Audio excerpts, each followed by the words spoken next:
little more than half an hour till the opening bell on Wall Street.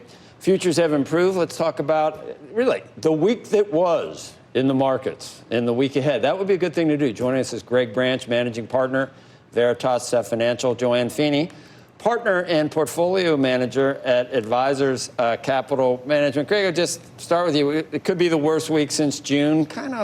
It was a little bit of selling. We heard some stuff from the Fed about tapering.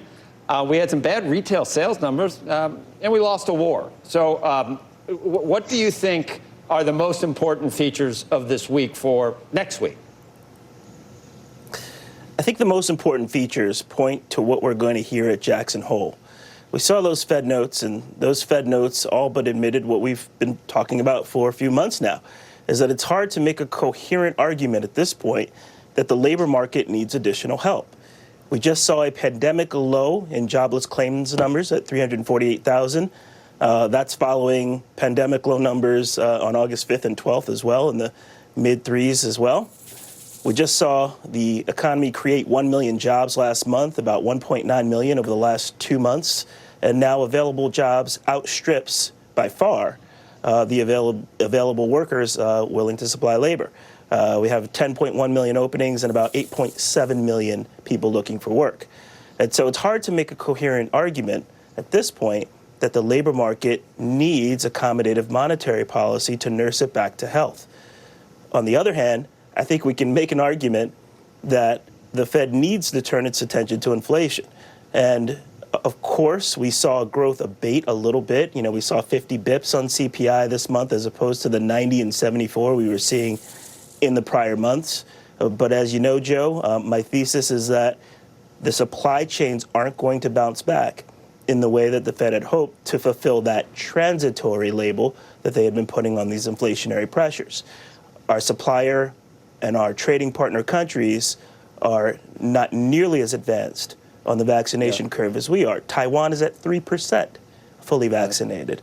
And so closures there will keep our supply chains somewhat fractured for longer than the Fed anticipated. Thank you to Joanne. And Joanne, we're a business channel. We cover business, but some of the events that did happen, some of the heartbreaking events for veterans and for all Americans that we saw play out this week, which obviously inundated the airwaves. Does that hurt market sentiment? There were some people that thought the market might be down even more on the events in Afghanistan. And does it, in your view, does it change the calculus for whether the Biden administration can get everything it wants to get done?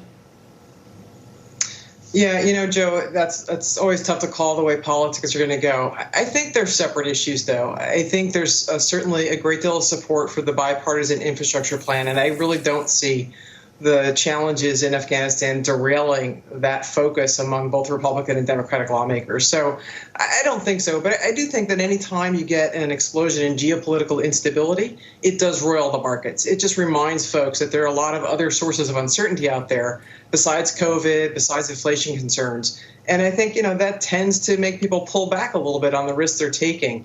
And I think Greg is right. I don't think a lot of folks are looking towards next week's Jackson Hole meeting and what might come out of that. And I think people, though, are fundamentally misunderstanding the nature of this recovery. It's going to take over. We appreciate it. We're going to, somehow it got to be 8:59 and 50 seconds. Thank you. I know it's short. Greg Branch, thank you. I'll see you. You agreed next week. Tuesday. Make sure you join us. Squawk on the Streets next.